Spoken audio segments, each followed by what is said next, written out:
Ville pétrolière, Pointe-Noire a abrité du 18 au 20 juin la première édition du colloque international sur le droit des hydrocarbures au Congo, organisé par le barreau de Pointe-Noire en collaboration avec l'Ordre national des avocats du Congo. Cette édition 2025 a connu pour thème le droit aux hydrocarbures en République du Congo face aux nouveaux défis juridiques, économiques et socio-environnementaux. Pendant 3 jours, nous avons partagé des idées, croisé des expertises et surtout nourri une réflexion commune sur un enjeu stratégique pour notre pays, le droit des hydrocarbures.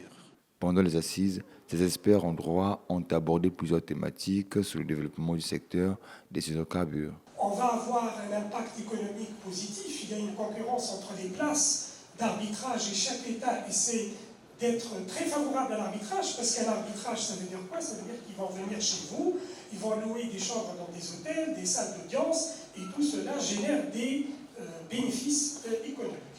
Consacré au droit des hydrocarbures au Congo, ce colloque international a connu pour enjeu rendre le droit des hydrocarbures congolais transparent à l'ordre des questions juridiques, économiques, sociales et environnementales, ainsi que l'appropriation des droits aux hydrocarbures par les avocats congolais.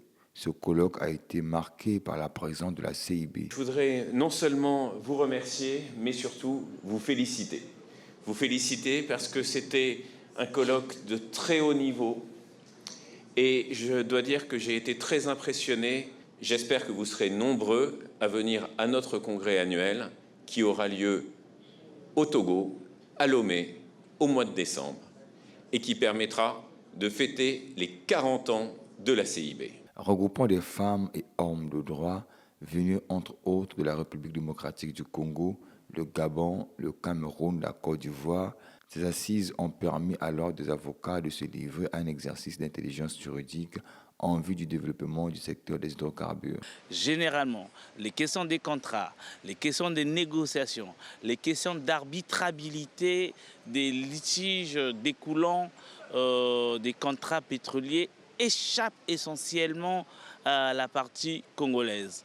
Nous avons voulu faire passer ce message auprès de nos autorités que dans le cadre du contenu local juridique, il faille que l'on puisse compter avec les avocats locaux, puisque de toute façon l'expertise étrangère est très coûteuse. Il faille qu'aujourd'hui l'État puisse compter sur nous.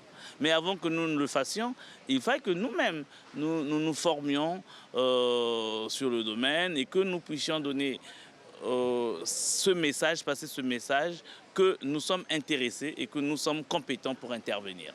Présentation du cadre légal et réglementaire de l'exploitation des hydrocarbures, enjeux géopolitiques et stratégiques, analyse des tensions géopolitiques internationales, impact sur les stratégies énergétiques nationales, l'accès au marché et développement durable ont été entre autres thématiques qui ont constitué l'ossature de ce colloque. Ce sont les avocats étrangers qui nous ravissent nos marchés.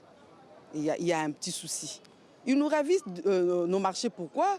Parce qu'il se pose un problème d'acquisition de compétences. Pour conclure un contrat, il faut savoir réaliser des clauses, il faut savoir rédiger des clauses.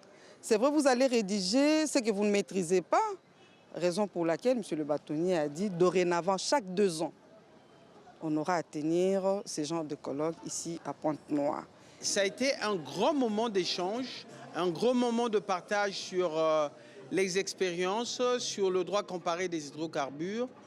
Et vraiment, on ne peut être que satisfait après ces 3 jours que nous avons pu passer ensemble ici à Pointe-Noire sur ce colloque à travers tous les défis qui ont été relevés ici. Face aux défis du moment, cette thématique portant sur le droit des hydrocarbures a été une occasion pour les participants de plancher aussi sur la question de durabilité qui revêt une importance capitale pour le Congo.